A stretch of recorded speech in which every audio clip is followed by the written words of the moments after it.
kind of what happened you all the way through to discovering what the problem was. Right. So as you said, with the iron hyperferritinemia, that's a problem more often now with metabolic syndrome and diabetes and long-term kidney dialysis and that sort of thing. But in the general population, that generally occurs more in men, maybe 1%. Hyperferritinemia, elevated ferritin in the blood. Hypoferritinemia, unusually small amount of ferritin in the blood. Ferritin, a protein involved in storing iron. Hypoferritinemia, that doesn't have any complications with it, or just low iron or low serum iron, is a very common problem, but it's horribly underdiagnosed. So I ended up at the end, no doctors were able to figure it out. So it started out with me in my mid to late teens, just being very, very, very tired all the time. And, you always make excuses as to why you're tired.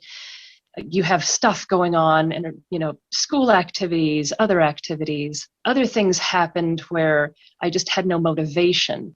So as I got older, it sort of stayed the same. I had depression, some arthritis, some carpal tunnel, things like that. No big deal. When I got older, I started a charity job that was very high intensive type exercise because I was running around outside with a Major League Baseball outfit. As the months went by, I started getting extremely tired. And I mean, there were days where I couldn't stay awake for more than 5 to 10 minutes at a time. And I started having major sinus issues. I've never had a sinus infection, but the allergy type sinus issues, I started to get extremely painful, just pain in every part of my body.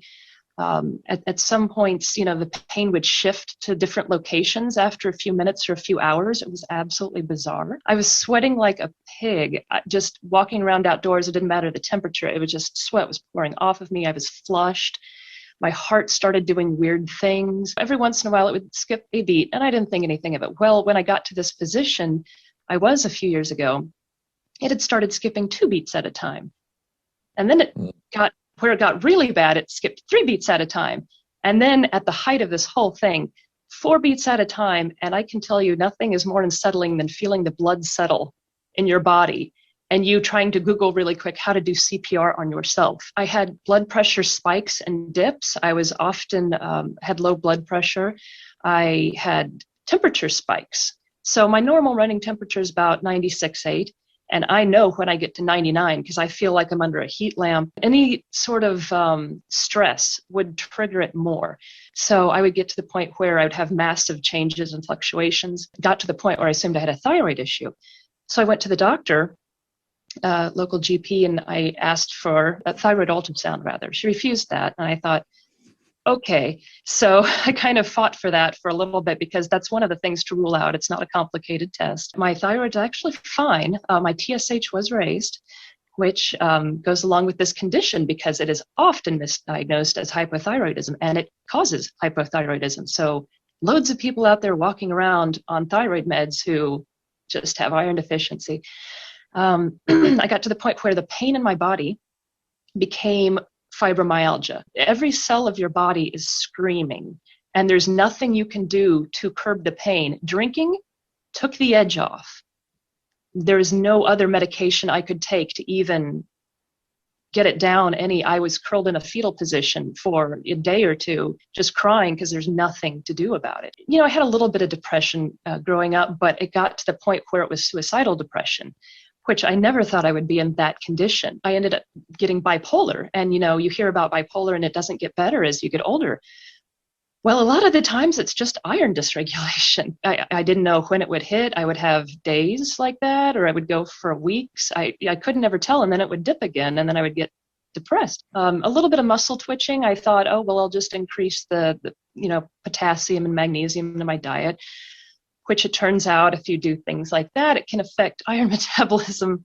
I'm sitting here every day of my life exhausted, can barely keep focus for longer than 5-10 minutes at a time, face down in PubMed, trying to figure out what is going on and link up all these crazy constellation of symptoms together. And I finally could concentrate enough that I finally figured it out. And so the next day I had an appointment with the endocrinologist, and I had chugged iron the night before, just trying it out. Within hours, overnight, all but like 8 symptoms, something like that, had disappeared. It was incredible. And so I walked in and I said, I think I figured it out. And she says, that's good, because I have no idea. I actually handed her the paperwork to show what happens. And I said, do you want this? She said, no. But you have the problem, and none of the specialists can tell because they're specialists.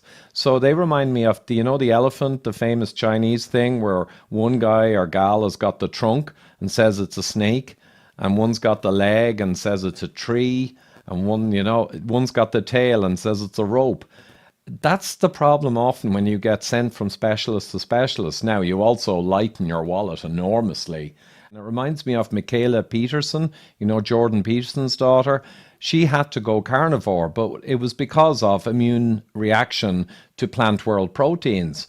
And she managed to decode this, kind of analogous to you, in the middle of dreadful depression and crying fits in the shower. She managed to just pull all of what she had left together, and she eliminated everything from her diet and structured an ultra food diary. And she found that she had to go right back to just eating meat.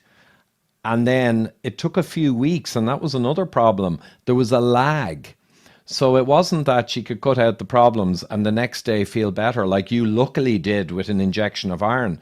It took a couple of weeks. And then if you took a bad food then, like you started eating tomatoes or certain grains, it could take a couple of weeks before the problem manifested. So that because there's a lag, it's very hard. You need to be ruthlessly tracking your diet. But she achieved success, revolutionized her health, clearly. And I know a load of people now all over the world. I've interviewed some. One guy had bipolar for around 20 years on multiple medications. He went low carb and keto and it kind of helped. But when he went carnivore and removed the plant world proteins that were the thing causing him the problem, he dropped all the meds under guidance within weeks and the bipolar was gone. And he said it was like walking out of a 20-year prison, like literally into a sunny landscape. He was crying during the interview when he told me the story. There have been studies done that show that at some point in a woman's life, there's over a 50% chance that she's going to have this. And sometimes it's due to menstruation, sometimes it's due to just growth in childhood and adolescence. And so many kids go by the wayside, and behavioral problems can happen, cognitive problems can happen, and all of that can even with birth, which, preeclampsia and high birth weight and low birth, all the things are related to that. But if there's low iron in childhood, it can go all the way to adolescence. Anything that isn't meat can hinder absorption. There are so many things that can hinder absorption. Even coffee drinking, tea drinking. And I was drinking a lot of tea there, so it got to be a problem. And so what I wasn't doing on carnivore keto is eating organ meat. And I think that's part of where I went wrong, particularly liver. It is the best source there is of both vitamin A and vitamin B2. When I look at people's labs, and that's what I do now, because reference ranges generally just tell you what's common. It doesn't tell you what's normal or what you want to have. It tells you what's common. But generally low iron will indicate that in ferritin. Ferritin is probably, it's fallible, but it's a reasonable good guide. Like my wife was 9, I think, and you were maybe at 20 at one stage. It's very low end. If it's very low end, you got to check all the other measures and check your symptoms and get a proper test. It's a flag, really, isn't it? The ferritin being low. That's the thing is, if it's low, it's low. Nothing's going to mask that. If it's high, that's where it gets complicated. And of course, the reference ranges can go anywhere from 12 to 300. It's ridiculous. You have to do it by symptoms and by diet, and by what else is going, confounding variables of just what's going on with health. So for everybody walking around out there with anemia, there are 2, 3, 4, 5 people walking around who will never, ever have anemia, but will be iron deficient. And they will have worse symptoms and more varied symptoms than people with anemia. That's the kind of confusing part of this. And so And the longer it goes on, because it's not going to be diagnosed, it's going to get worse. And chronic implications then, though you had them from a relatively young age and they just worsened and worsened, other people may have the problem and it's only in their 40s it begins to really impact them. And then sadly, they could spend the next 10 or 20 years descending into a kind of a hell of any or all of these symptoms you described. And basically, the medical system almost certainly will not be able to help them at all.